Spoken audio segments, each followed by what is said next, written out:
우리 함께 하나님의 말씀 같이 봉독하도록 하겠습니다. 요한복음 3장 22절에서 36절까지의 말씀입니다. 우리 서로를 향해서 예수님 때문에 행복하세요 라고 인사하겠습니다. 예수님 때문에 행복하시기 바랍니다. 예수님 때문에 행복하세요. 여러분 드라마 좋아하시죠? 요새는 이제 다양한 곳에서 드라마를 방송하기 때문에 굉장히 다양한 장르의 드라마를 볼 수가 있습니다. 드라마를 더 재밌게 만들고 더 극적으로 만들기 위해서 가끔 특별한 장치들을 한 번씩 쓸 때가 있더라고요. 그래서 긴장감을 막 고조시킵니다. 기대감을 막 불러일으키는 일들을 하기도 하더라고요. 그 여러 가지 방법 중에 하나가 뭐가 있냐면 앞부분에서 딱 등장했던 사람이, 중요한 사람이 갑자기 사라져요. 그러다가 어느 시점이 되면 딱 그 사람이 딱 등장을 하는 거죠. 그러면 어떤 것을 기대할 수 있을까요? 이 사람이 이 드라마의 전체적인 방향을 이제 흔들어 놓겠구나, 어떤 식으로 이끌어 가겠구나 라는 것을 기대하거나 또는 어떤 이제 새로운 것에 대한 마음을 가지고 이제 드라마를 보게 되는 거죠. 오늘 말씀도 그와 비슷하게 사도 요한이 전개하고 있는 것을 볼 수가 있습니다. 니고데모와 예수님과의 대화가 딱 마무리가 됩니다. 그러면서 이제 장면이 요단강 쪽으로 딱 포커스가 맞춰지기 시작하죠. 그곳에서 두 명의 사역자가 지금 사역을 하고 있습니다. 예수님과 또 누가 있어요? 세례 요한이 지금 세례를 선포하며 회개에 합당한 세례를 지금 주고 있습니다. 회개의 말씀을 선포하고 회개의 세례를 주고 있다라는 것이죠. 그런데 이전과는 달리 대화의 주도권을 가지고 있던 예수님이 더 이상 말씀을 하지가 않습니다. 그냥 그분의 이름과 그가 요단강에서 세례를 베풀고 있더라라는 말로 끝나고 1장에서 등장했던 한 사람, 누가 있었어요? 세례 요한이라고 하는 사람을 다시 한번 등장을 시킵니다. 그러면서 이제 그를 통해서 예수님에 관해서 이야기를 하게 하는 거죠. 세례 요한이 예수님을 증거하는 것에 대해서 제자와 나눈 대화를 잠깐 요약해 보면 이렇습니다. 27절 말씀에 보면은 세례 요한이 예수님을 두고 뭐라고 말씀하냐면 하나님이 보내신 분이다 라고 이야기를 합니다. 하늘에서 주시지 않으면 이라는 표현이 있는데, 하늘이라고 하는 것은 하나님이라고 하는 표현에 애둘러 표현한 것입니다. 직접 하나님을 이야기할 말로 말할 수가 없기 때문에 하늘이라고 하는 표현을 통해서 하나님이 보낸 분이다 라고 하는 것을 그렇게 표현한 거죠. 그래서 27절을 통해서 예수님이 하나님에 의해 보냄받은 자라고 증언을 하고 있고요. 28절에서는 예수님은 그리스도다라고 이야기를 합니다.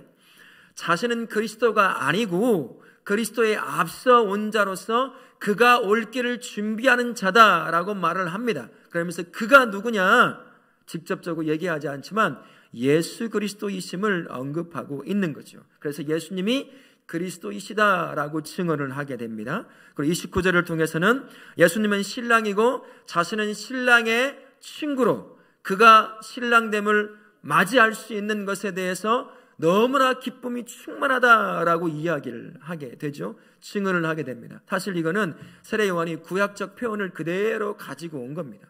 구약에서 하나님께서 가끔씩 이렇게 표현을 했어요. 나는 신랑, 그리고 이스라엘 백성들을 향해서 너희는 신부다라고 그렇게 표현을 한 적이 있습니다. 그것들을 그대로 가지고 와서 그렇게 지금 이야기하고 있는 거예요. 무슨 말이겠습니까? 예수님을 하나님, 구세주, 메시아로 얘기하는 것이고, 그 메시아를 맞이하기 위해 먼저 내가 이 땅에 온 것이 얼마나 큰 기쁨이고 즐거움인지 모른다. 지금 그 이야기를, 그 증언을 하고 있는 거예요.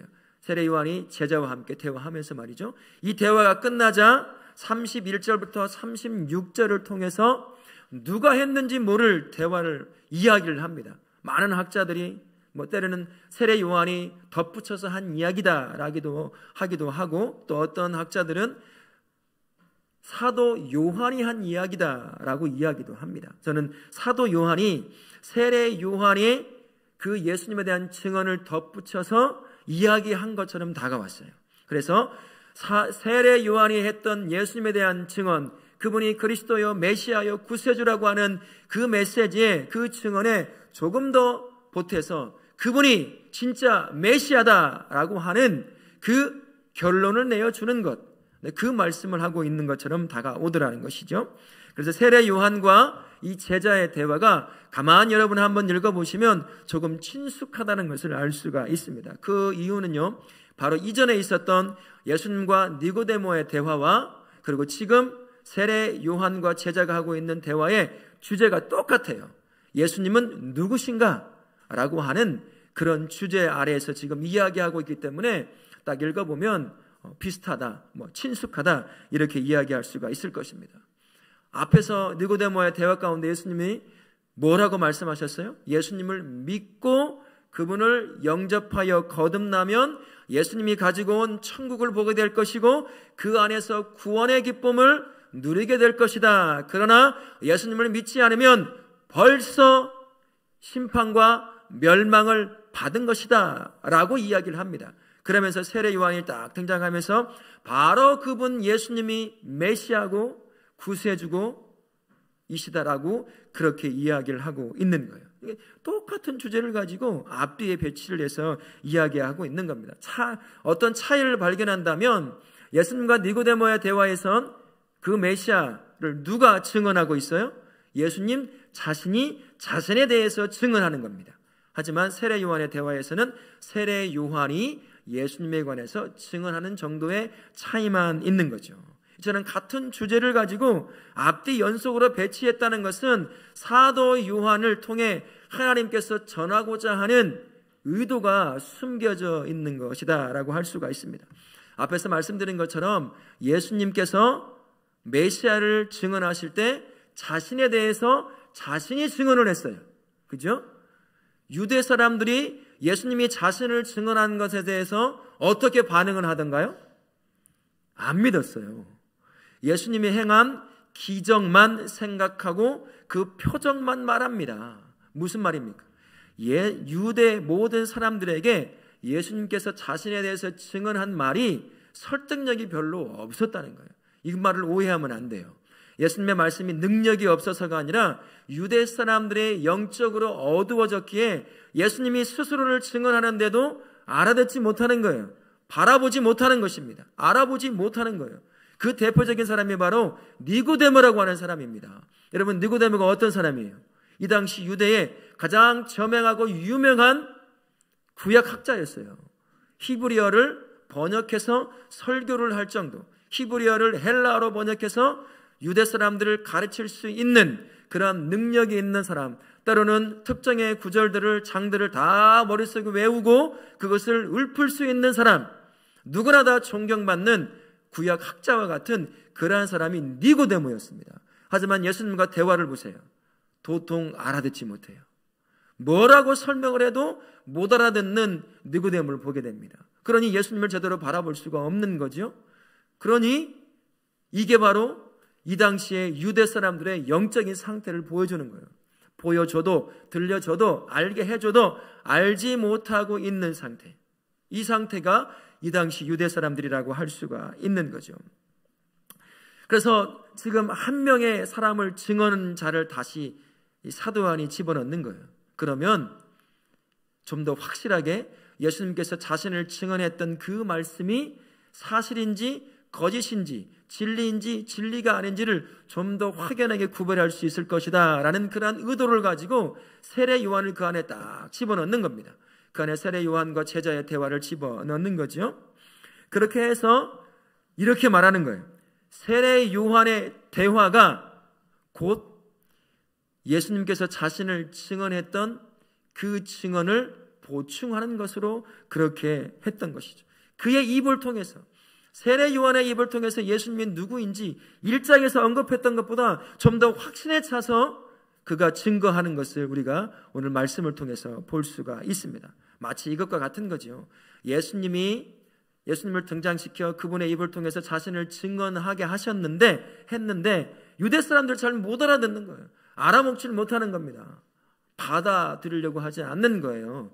그래서 유대 사람들이 신뢰할 만한 사람을 한 명을 들어서서 그의 입을 통해 예수님이 진짜 구세주요 메시아다라는 것을 지금 가르쳐 주고 있는 겁니다. 그게 세례 요한이라고 하는 사람이에요. 여러분, 이 당시 유대 사람들에게 세례 요한은 어떤 사람이었을까요? 존경받는 사람이었습니다. 누가복음 3장 15절 말씀해 보면 세례 요한을 두고 수많은 유대 사람들이 뭐라고 마음에 품고 살았냐면 그리스도신가 심중에 생각하더라. 이 세례 요한을 바라보면서 예수신가 메시아인가 구세주인가 그 정도로 생각을 품고 살 정도로 바로 이렇게 존경하던 사람이었어요. 심지어 예수님도 마태복음 11장에 보게 되면 이 세례 요한을 두고 이렇게 이야기합니다. 선지자보다도 더 큰 자요, 여자가 낳은 자 중에 이보다 큰 자가 없다. 심지어 그를 엘리야와 같은 자로 그렇게 칭찬하는 것을 볼 수가 있습니다. 유대사회의 존경을 받다 보니까 헤롯 왕도 자신의 죄를 계속해서 이 세례 요한이 지적함에도 불구하고 함부로 대할 수가 없었어요. 수많은 유대인들이 이 세례 요한을 존경하고 있었기 때문입니다. 지금 사도 요한이 존경받는 세례 요한을 끌어들여서 그의 입을 통해 예수님을 증언하게 하고 있는 거예요. 무슨 말이겠습니까? 왜 그럴까요? 왜 이렇게 중간에 갑자기 세례 요한을 끼워서 말씀하고 있을까요? 세례 요한을 통해서 지금 이걸 말씀하고 싶은 겁니다. 예수님이 구세주이심을 재확인시켜주고 싶은 거예요. 도통 예수님이 직접 말해도 알아듣지 못하는 그들을 향해서 사도 요한이 사라졌던 세례 요한을 다시 등장시켜서 지금 다시 한번 재확인시켜주는 거죠. 너희들이 존경하고 스승처럼 따르고 있는 세례 요한조차도 그의 입을 통해서 예수님이 구세주시다라고 이야기하고 있다는 거예요. 그러니 예수님을 믿지 않을 이유가 없는 거죠. 예수님을 믿어 구세주로 영접하여 구원을 받으라. 지금 그 이야기를 사도 요한이 하고 있는 겁니다. 표적이 주는 얄팍한 믿음, 알물 쫓아가는 것이 아니라 이제 그분을 예수님을 구세주로 받아 영접하여 구원을 누리라 라고 강력하게 지금 말씀하고 있는 거예요. 지금도 저와 우리에게 똑같이 말씀하고 있습니다. 예수님은 구세주이십니다 라고 사도 요한이요 그를 통해서 우리에게 말씀해 주고 있어요. 위대한 도덕적 윤리적 스승 정도로 예수님을 여기지 말라는 거죠. 신기한 능력을 베풀 수 있는 능력 좀 가지고 있는 사람으로 예수님을 이해하려고 하지 말라는 것입니다. 예수님은 영원한 생명을 주시는 구세주시라는 것을 깨닫고 그분을 영접하여 구원을 누리라 라고 지금 그 이야기를 사도 요한이 세례 요한을 끌어들이면서 우리와 그 당시 사람들에게 지금 이야기하고 있는 겁니다. 여기 지금 예배자리에 나오신 여러분들에게 예수님은 어떤 분이신가요? 곰곰이 생각해 보셨습니까? 예수님은 나에게 누굽니까? 기도하면서 한번 생각해 보세요. 사역을 하면서 참 다양한 사람들을 만났습니다. 다양한 사람들이 있는 것처럼 다양한 방식으로 다양한 이유 때문에 예수님 앞에 나오는 사람도 그만큼 다양하다는 것을 알게 되었어요. 벗어날 수 없는 고통과 아픔을 거기서 벗어나 보고자 예수 앞에 나온 사람도 있었습니다.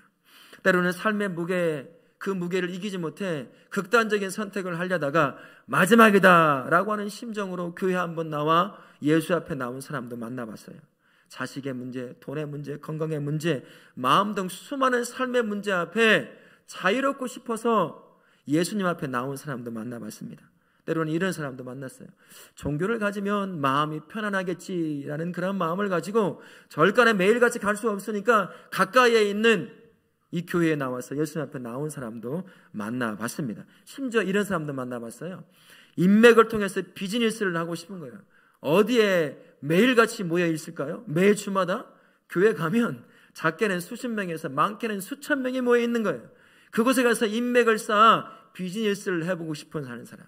그 사람이 이 교회에 등록했다가 저 교회에 등록했다가 또 더 다른 교회에 등록하는 거예요. 이 기간이 끝나면. 그런 사람도 만나봤습니다.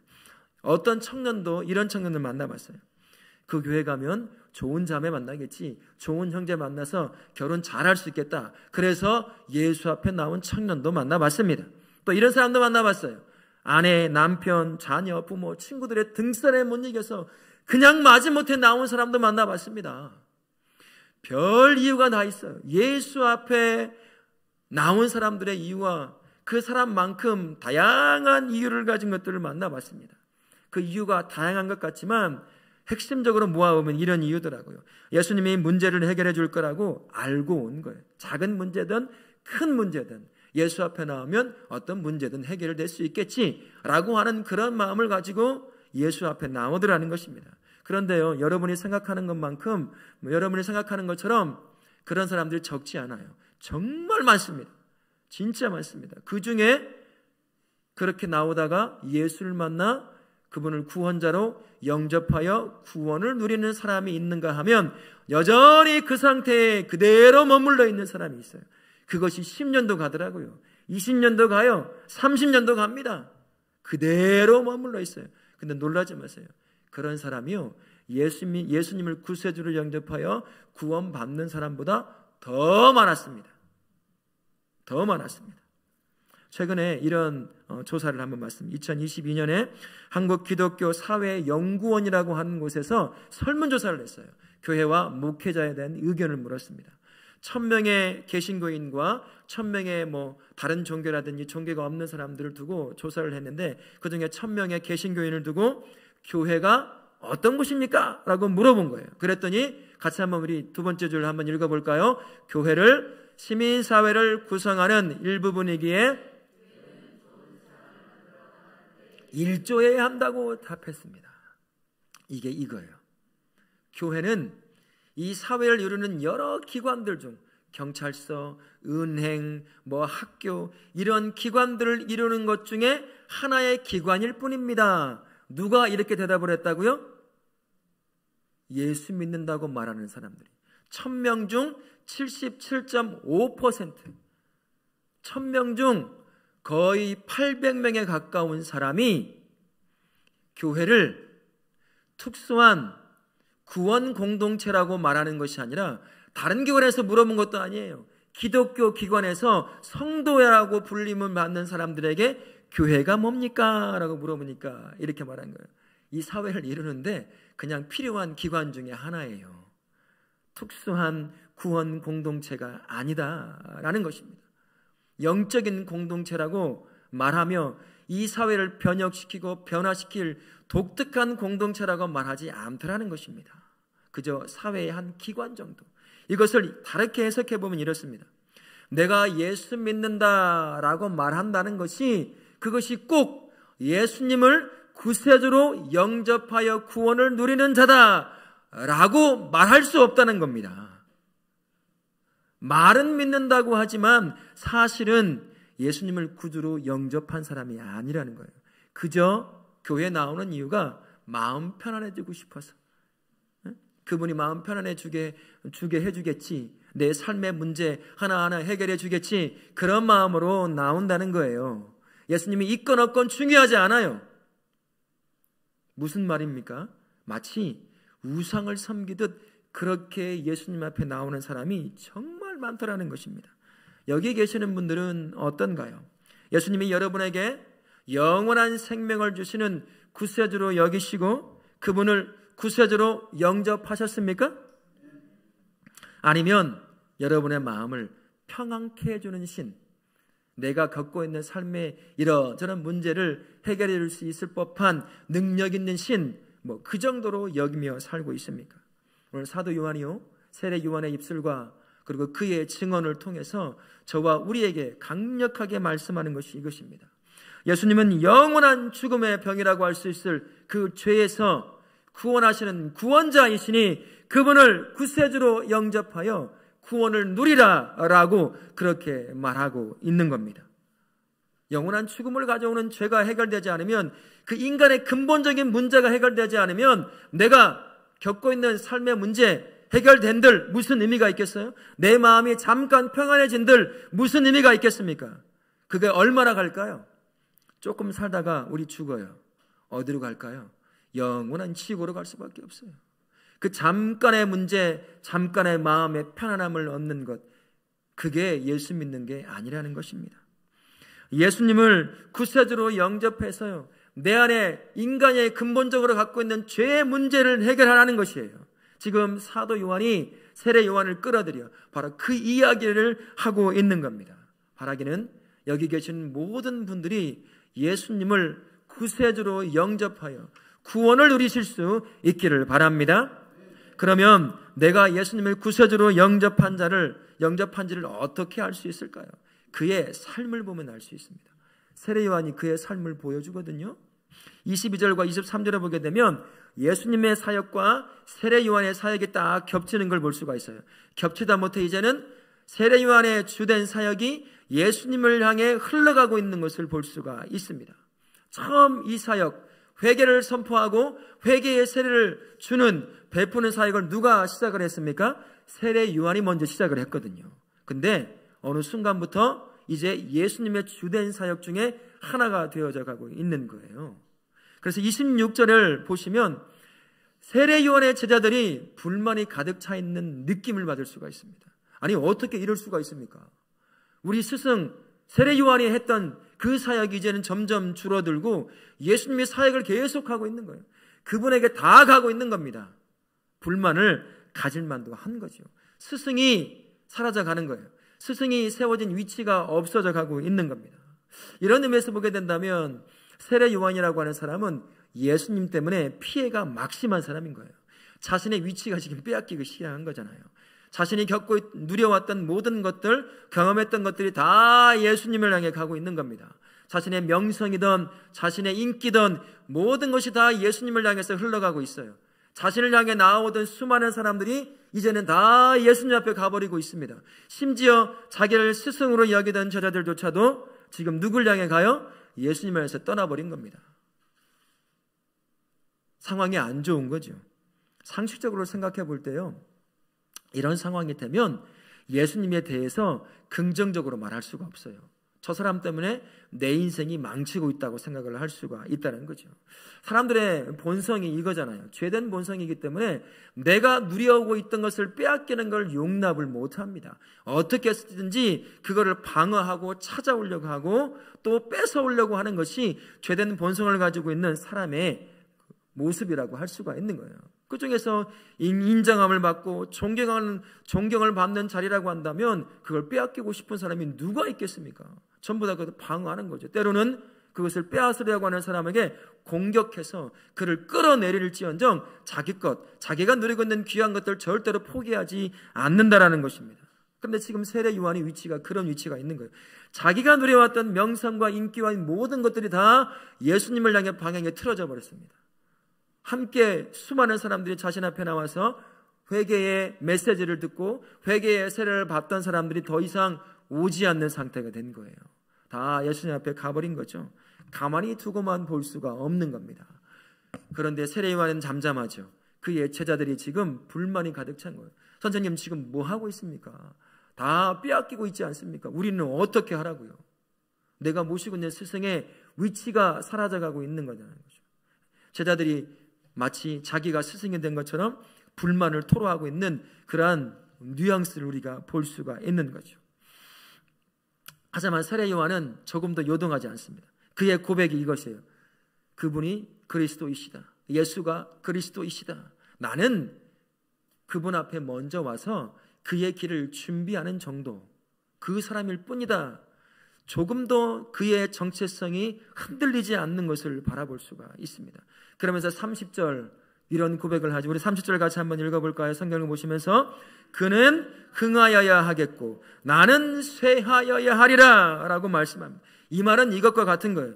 예수님은 점점 커지고 예수님은 점점 강해지며 예수님의 삶을 통해 풍성한 하늘의 열매가 맺어야 될 것이지만 나는 점점 낮아지고 작아지고 작아져 사라져야 합니다 라고 하는 고백이 지금 이 세례 요한의 고백인 겁니다. 이렇게 세례 요한처럼요, 세례 요한은 철저히 자신을 낮추는 사람이었습니다. 그리고 예수님을 높이고 예수님을 드러내는 사람, 자신을 버리는 인생을 살았던 사람이 세례 요한이라고 할 수가 있습니다. 그의 제자들처럼 예수님을 시기하고 질투하지 않았던 사람, 철저히 자신을 낮추고 포기했던 사람, 그 사람이 세례 요한이라고 하는 사람입니다. 여러분 혹시 이런 말 들어보시는지 모르겠어요. 살리에르 컴플렉스라고 들어보셨어요? 저도 말씀을 준비하다가 들었습니다. 영화 아마데우스를 보신 분 계셔요?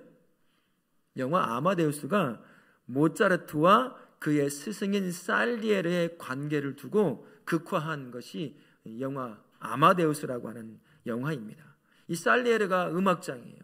재능이 있는 사람이긴 하지만 천재인 모차르트를 못 따라가는 겁니다. 스승인데도. 그러니까 처음엔 부러워하다가 나중에는 시기와 질투를 하기 시작하는 거예요.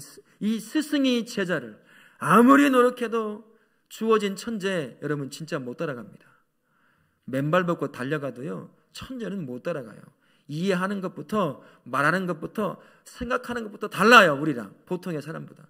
그러니 얼마나 이 살리에리 안에 컴플렉스가 심했겠습니까? 자기가 스승인데 제자보다 못해요. 뭘 해도 스승은 빛나지 않아요. 그런 이 안에 이 컴플렉스에 사로잡힌 거예요. 결국 그래서 모차르트를 독살시켰다라고 하는 영화가 바로 이 아마데우스 영화입니다. 근데 사실은 모차르트와 살리에르 관계는 그런 관계는 아니었다고 하더라고요. 모차르트가 살리에르를 존경하는 그런 관계였답니다. 근데 이제 모차르트가 이른 나이에 죽었거든요. 30세 중반쯤에 죽어요. 그러니까 이 스승 살리에르가 이 제자의 이 재능이 탐이 나고 그것을 시기질투해서 독살했다라는 소문이 실제로 퍼졌답니다.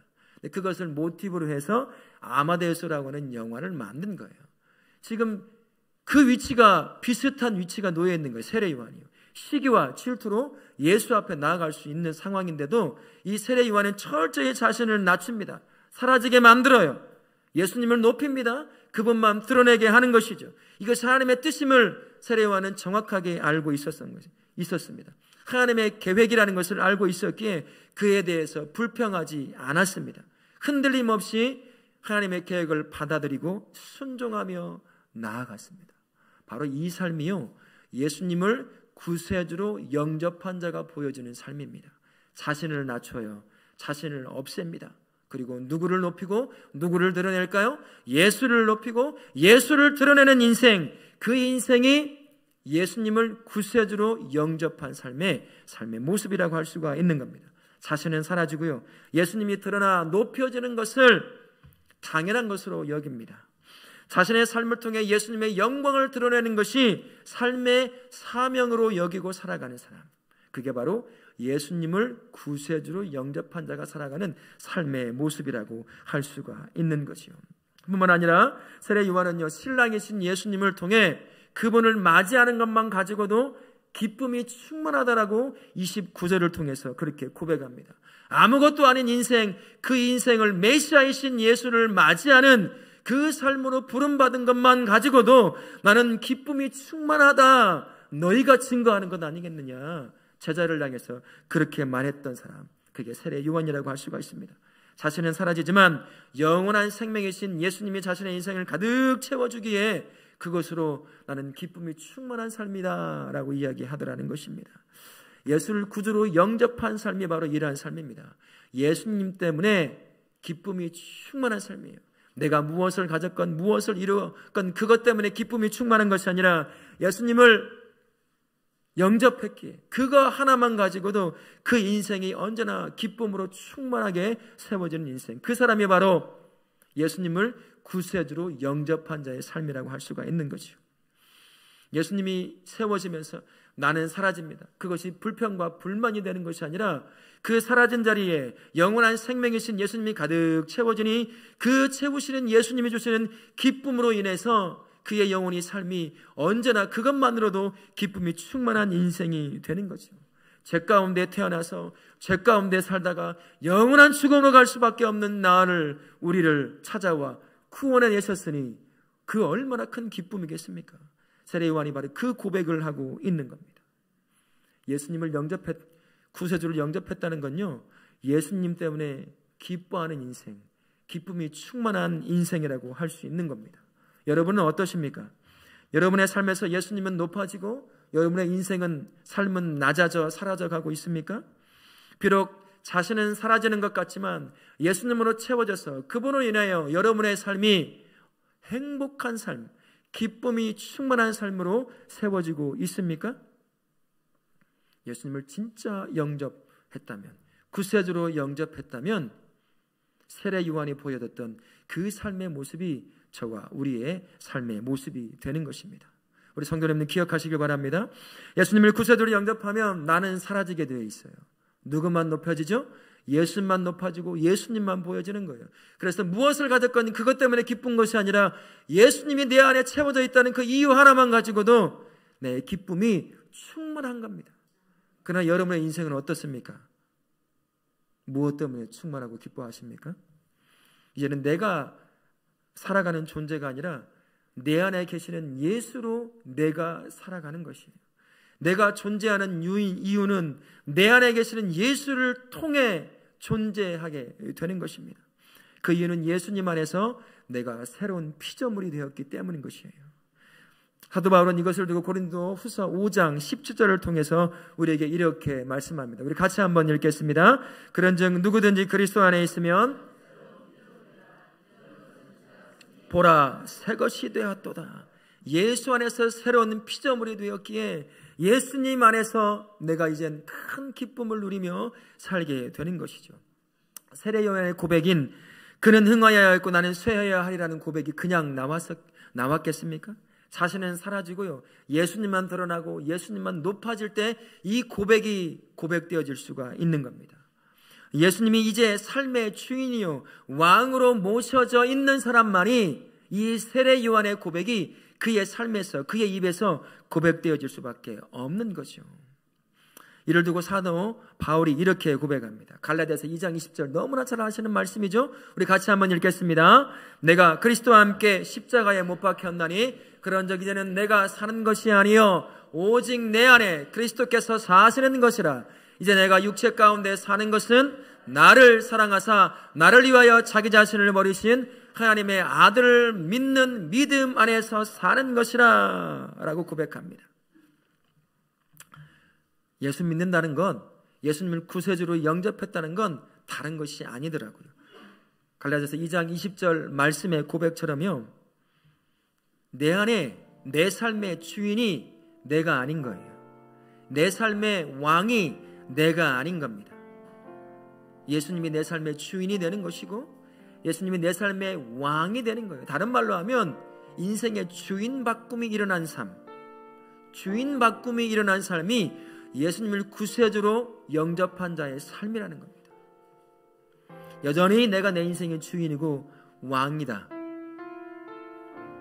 그러면요, 비록 내 입으로 나 예수님 믿어요 라고 말한다고 하더라도 그 사람은 예수님을 구세주로 영접한 사람이 아니에요. 죄송하지만 예수님을 알고 있는 사람일 뿐입니다. 그 사람이 10년 예수 믿는다고 말하는 사람일 수도 있어요. 30년 동안 예수님을 믿는다고 말하는 사람일 수도 있습니다. 그러나 그 사람은요, 여전히 예수를 구세주로 영접한 사람이 아닙니다. 여기 계신 분들에게 한 번 더 묻습니다. 예수님을 죄에서 구원하시는 구세주로 영접하셨습니까? 여러분의 삶에 여전히 살아있는 것이 나입니까? 아니면 예수님이십니까? 여러분의 삶의 주인의 왕이 나인가요? 아니면 예수님이신가요? 내가 살고 내가 주인이요 왕이라고 한다면 그 사람은 예수님을 구세주로 영접한 사람이 아닙니다. 오늘 이곳에 계신 모든 분들을 세례 요한과 사도 요한의 이 간곡한 말, 이 증언을 듣고서요, 예수님을 믿어서 영원한 죄에서 구원하시는 그 예수님을 구세주로 영접하실 수 있기를 바랍니다. 예수님을 여러분의 진정한 주인으로 왕으로 모셔서 예수님의 통치를 받으시는 그러한 복된 삶을 사시기를 부탁드립니다.